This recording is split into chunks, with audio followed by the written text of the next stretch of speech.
So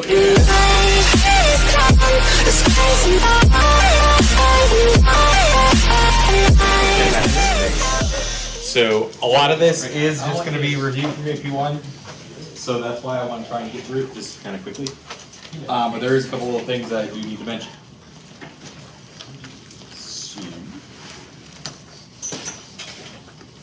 So first, remember when we're talking about rotation, we usually stick to radians. So we're going to stay in radians, make sure your calculator is in radian mode when we are doing our calculations. And so, by definition, a radian is an angle whose arc length equals the radius of the circle.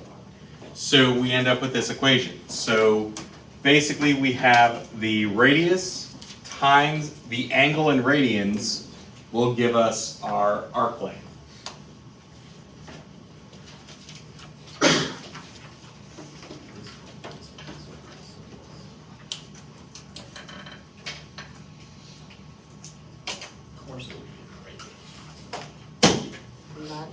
Next we're going to have to use matrices. Oh no.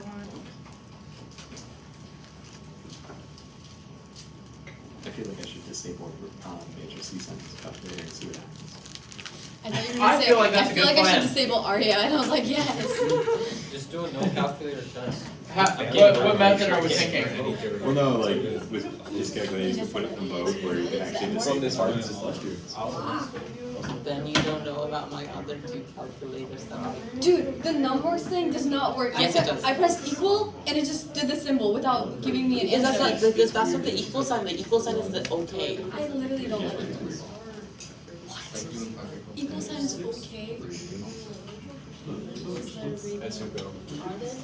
Is it almost rotation? What part of physics do you use radians? A lot. Anything spinning around. So close to that. So just Oh my rotation. god! That's like 10 Cool. My post I should do it double is too. That's so the quote unquote cheat sheet. Those are my glasses. I like. She's doing the face. I bet if I have that on the AC test, they're gonna be like, what the hell? Yeah. I don't see it. Can't tell if you're jumping. Is that just do I make that face? Do it. You always make that. What? Were you saying that we're both squinting? No! And she's obviously not squinting? Yes, that's racist. Isn't Okay. So, starting kind of like way at the beginning here. Rotation means you're turning around an axis. I know, mind blowing, right? So to rotate an object, you take every piece of that object and move it in a circle around the same fixed line. Each piece of the object moves a different distance since they're on circles of different radii, but they all move through the same angle. And so, if you remember, we had a few problems in AP1 that were like, we had a ladybug on a disc or a record player. They tend to really like ladybug problems. But basically, you go through the same angle, but they cover different distances because their radii are different. Yeah. So that means if you have something rotating and you have like 3 different objects at 3 different radii, all 3 of them have different linear momentum, the same angular. Yep. Yeah. Okay. So if we hold Parker's head in one of them, Parker's in like, assuming it goes forward, Parker's got a different distance. I don't like this. Can you explain that with a matrix before you explain it to me? He Why says is it it Make always- the angular momentum. Why is it his always jaws. Parker? Oh my god. It's too easy. Okay, fine, Janice's head. Wow. Dang. Give ratio. I did not expect that. Sorry. Like, I expect something like that. Yes, but What did she say? What did she say? you didn't No, I didn't hear What did you it. say? It's too easy. What's Yeah, I was like, You think I'm against Parker? Parker. And you were like, that's too easy. And I'm like, I expect that from Janice, but I did not. Wait, what is easy? You're making fun of me. Oh, Are you making fun of me? You're the scapegoat. No, I'm not being, okay, well, yeah, I am. Deal with it.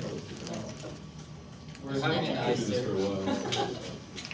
Yeah, start standing up soon. I'm impressive for you. Okay, so linear motion versus rotation. Remember, they are very similar. So displacement, for linear motion, we say delta x. For rotational motion, we would say delta theta. Velocity. So remember with velocity, it would be dx dt. And so velocity for rotational motion is d theta dt.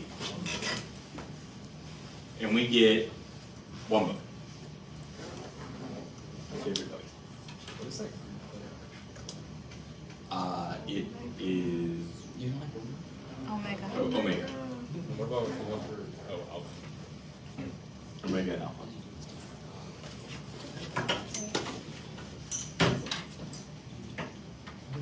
And then acceleration is dv dt.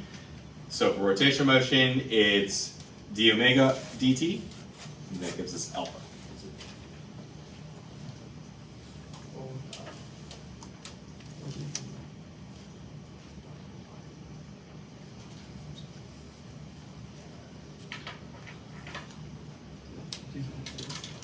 So remember, everything we can do with linear motion, we can also do with rotational motion. We just got to change out the variables.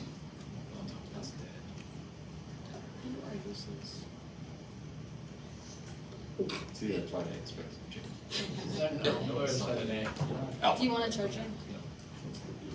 Remember when my laptop died before the car was on? No. That was so weird. No. So this is how I treat you. I remember that.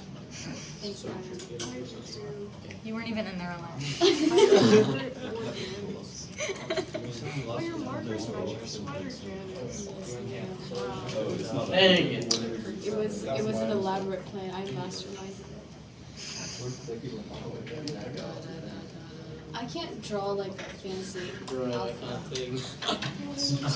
Okay, so angular velocity. So remember, velocity is the rate of change of position. So for angular velocity, it's the rate of change of angle with respect to time. And so omega average is our change in theta over change in time. And then omega would just be d theta over dt, d time. So remember, the units are radians per second. And omega is considered positive when it's counterclockwise, negative when it's clockwise.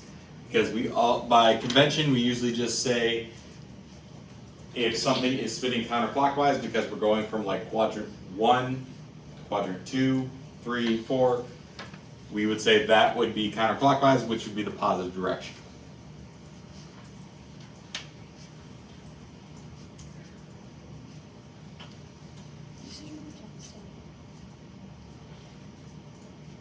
It's not Did you respond? And now we can touch yours. What?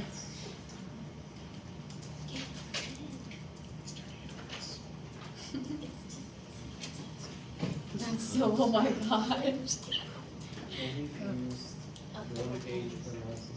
Mr. Zastrow said burgers turning into moose. No, you put a flash on.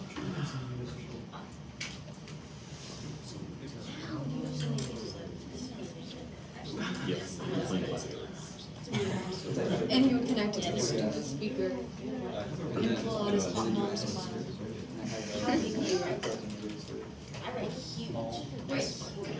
Why is it considered positive when it's counterclockwise? So, you know how when we talk about the XY coordinate plane, we go from quadrant 1, so we go quadrant 2, 1, 2, 3, 4, that's counterclockwise. So by convention, we usually just keep that tradition and say we're going counterclockwise.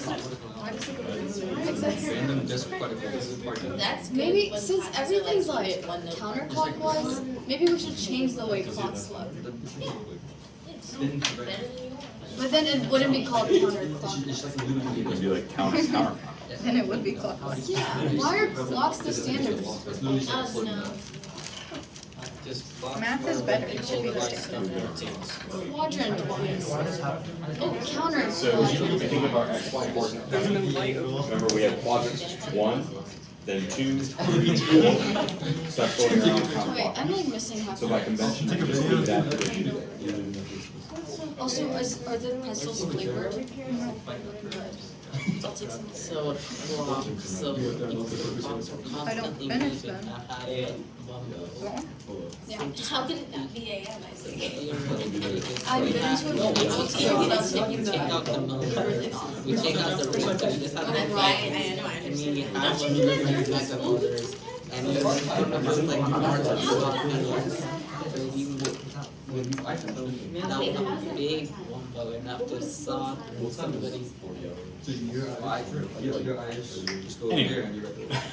So angular acceleration.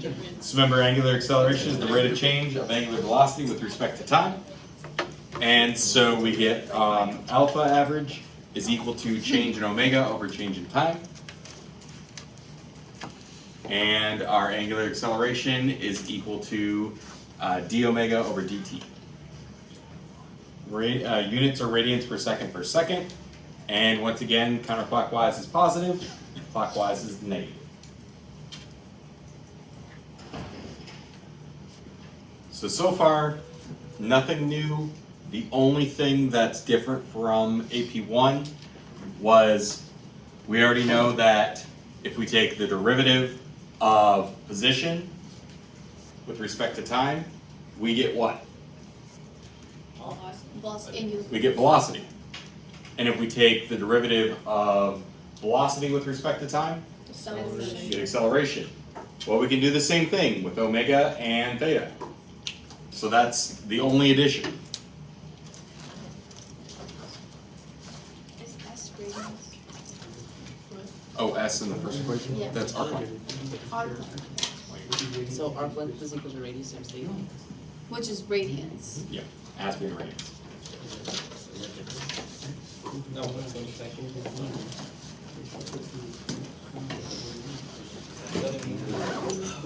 Mr. Zach, Are you still student council? Run for class president. I was not done. Okay, I have it. so even though I kind of already said it, I'll just kind of say it again real quick. So we can take the derivative to go in one direction, we can also take the integral to go in the other direction. So if we take the integral of velocity, we get position. So if we take the integral of angular velocity, we get our angular position, which is in radians. Same thing with taking the integral of angular acceleration, we get angular velocity. Just like how we took the integral of acceleration to get velocity. So we can differentiate, we can integrate, and still go between them.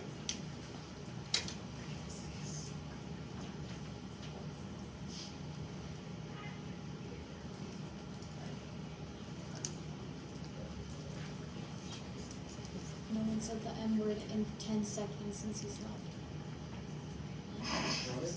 The M Oh, I was like,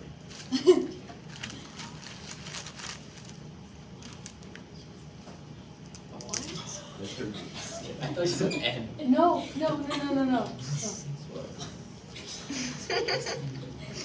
I'm just gonna keep my mouth shut.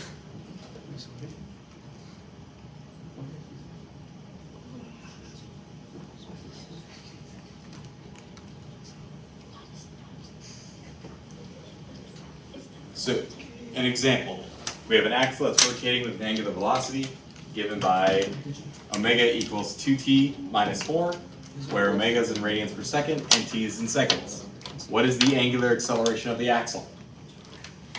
So what do we just need to do? Derive it. Well, take the derivative, derive it, easy enough. And if we take the derivative of this, 2. we just get 2. Wow. Yes. Crazy. So we get 2 radians per second squared. Any questions there?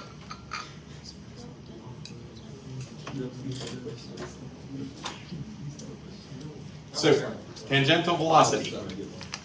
So, in AP1, we did give you guys these equations, but we didn't really talk about too much of the reason behind them. So basically what these are,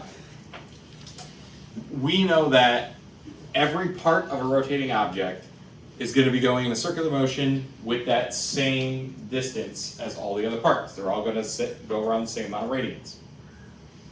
Now, the radius that they are from the center is going to be slightly different.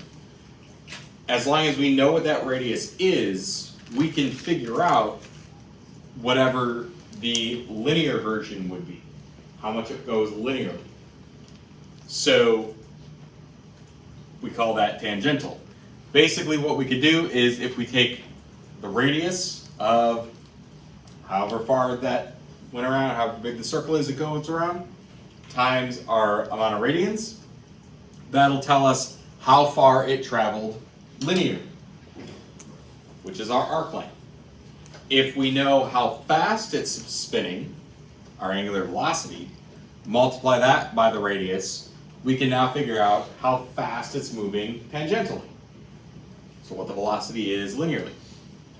We can even do the same thing with acceleration. So if we needed to know if something is rotating on a disk and we want to know how fast it's actually, like, its velocity is on the edge, our tangential velocity, we can solve that just by multiplying it by the radius. So if you're spinning something and then it gets released, you're using tangential velocity to find like the displacement, like the distance it'll land. Let me say it like this. Let me see if this would answer, because when you said that, it made me think of something. Let's say we have like a disk that's spinning, and we know how fast it's spinning. We put it on the ground, it's gonna shoot and it's gonna start rolling forward, right? So we know what its angular velocity is, and by multiplying that by the radius, we can figure out how fast it's moving linearly. Okay. Is that Yeah. kind of what you were saying? I was thinking more of like if you launch something like Sling Foot, but that also works. Yeah, it's same thing. As long as we're saying in that situation, like it's not slipping, like friction is, Okay. it's really steady. Yeah. What's the S in the first equation? So that's arc length. Or you- So if you were to go around the entire object one full rotation, you would have went the entire perimeter of that circle. So linearly, that would be whatever, 1 meter, 2 meter, something like that.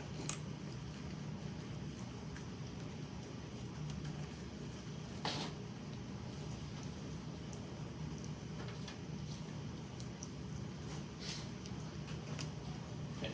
So an example would be something like this.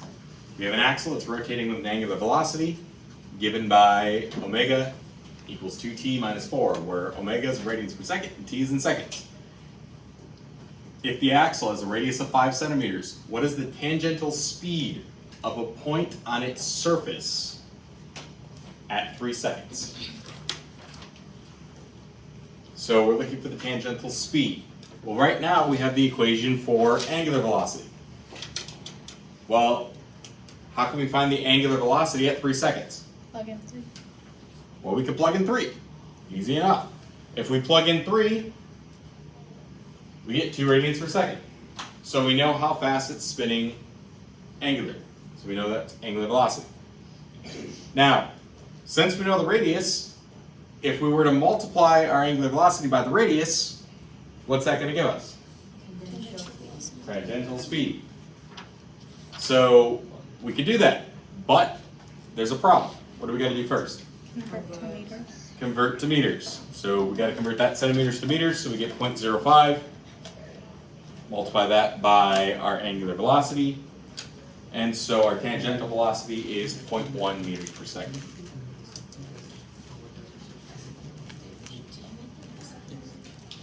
Any questions on that?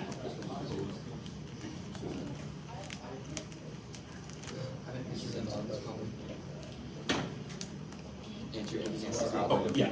So if that's our tangential velocity, is that the speed that vehicle is moving at as well? So, since this is saying it's just on an axle, like if there were no tires left, for example, and then we let it roll, that's the speed it would be moving linearly.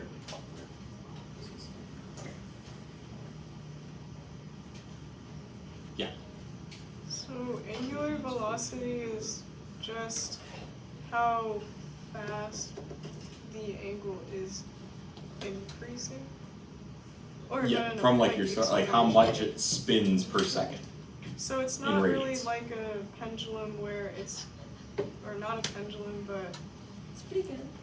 like a sine or a cosine graph where it has its maximum, like 360 degrees, and then it goes back to 0. It's not like that, but it's just, like if it was theta equals 720, that just means you spun around twice. Yeah, because it's not like your angle resets. Like if we were in degrees, we don't go to 360 and then go back to 0. We just keep adding. Like we can get, 720 degrees and keep going. You just keep adding, so it's not gonna oscillate like a sine graph or cosine graph. Okay. Makes sense.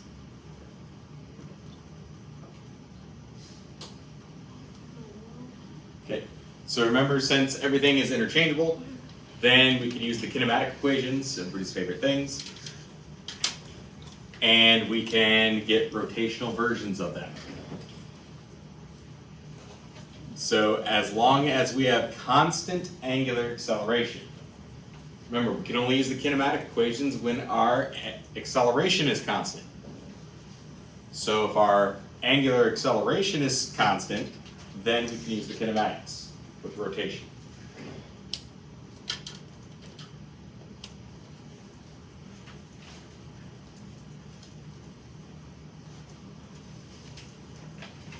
Isn't there a fourth kinematic equation? The flipping physics guy. Yeah, but you don't really need it too much. It doesn't really come up. I'm using it, it's not pen enough.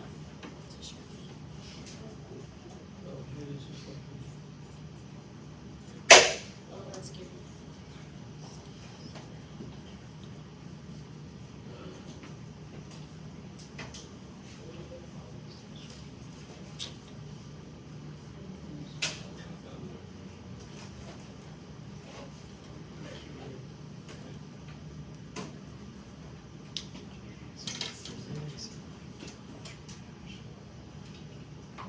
Not 30 minutes.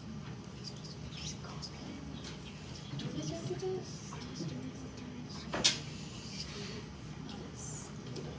Did you get it today? No. I'm literally copying the show. He's here in the library. This is alpha. Yeah. At least it looks similar to You need Excel. a new dress. And so is Start lame. whenever that looking. Liza You know dress. what? What? Whatever. Yes.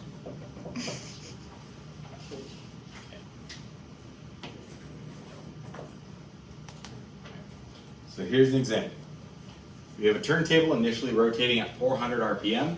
It is brought to a stop by an acceleration of 4 pi radians per second squared.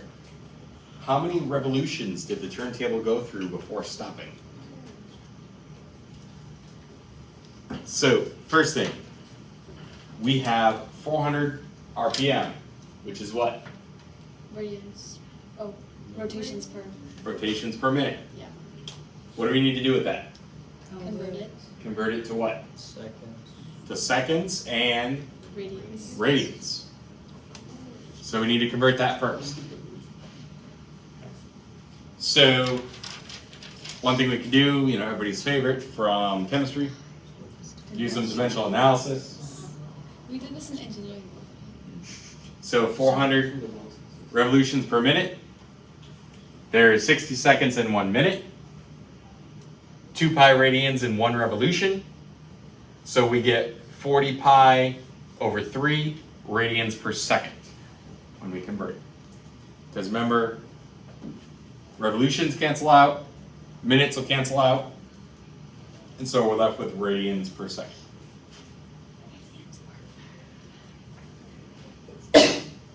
Last year. Plus, You're supposed to say thank you.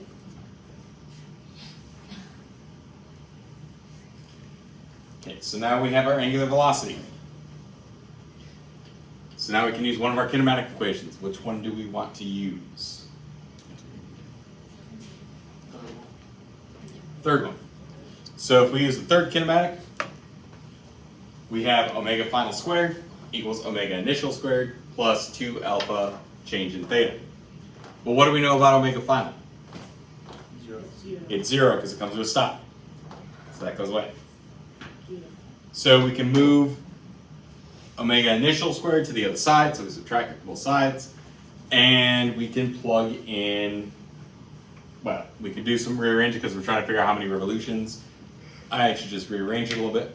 So I solve for theta here. So if we divide both sides by 2 alpha, we get our equation here. So then we plug in our values, so we have negative omega theta initial, or negative omega initial squared. And we know omega is 40 pi over 3. So we take that, plug it in there and square it. Then we have 2 times alpha. Well, our acceleration is 4 pi. So we can plug that in. So 2 times 4 pi. We end up getting 200 pi over 9, which ends up being about 69.81 radians. Is this our final answer? No. No, we want to know how many revolutions. So, how many radians are in 1 revolution? 2 pi. So we're just going to do what with this number? Divide by 2 pi. Divided by 2 pi, we get 11.11 revolutions.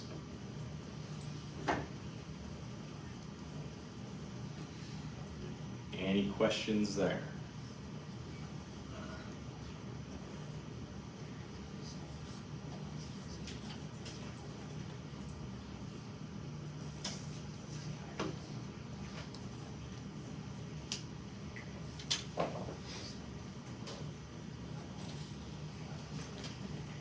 One more example. Okay, so we have a wheel connected to an axle with an angular acceleration of 6 pi radians per second squared.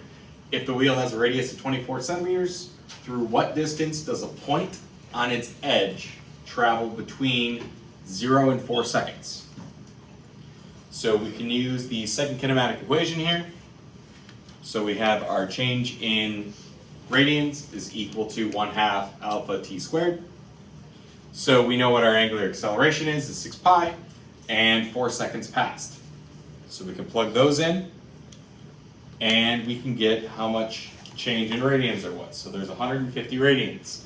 Once we have 150 radians, what could we do? Because we want to find the distance. So what is it looking for? The arc length. The arc length, or the linear distance. So how do we go from radians to linear distance? Times the radius. So we just multiply 150 by the radius. But what's our radius? 24 centimeters. 24 centimeters. So we need to convert it to meters. So 0.24. Multiply those together. So a point on the edge of the wheel travels 36 meters.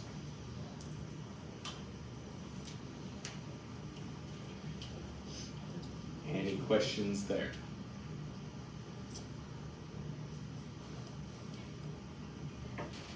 So the majority of rotational kinematics is just what we did in AP1.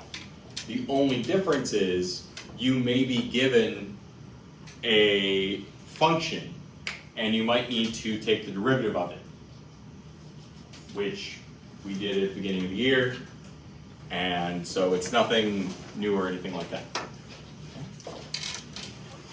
So I do have a, or what's up?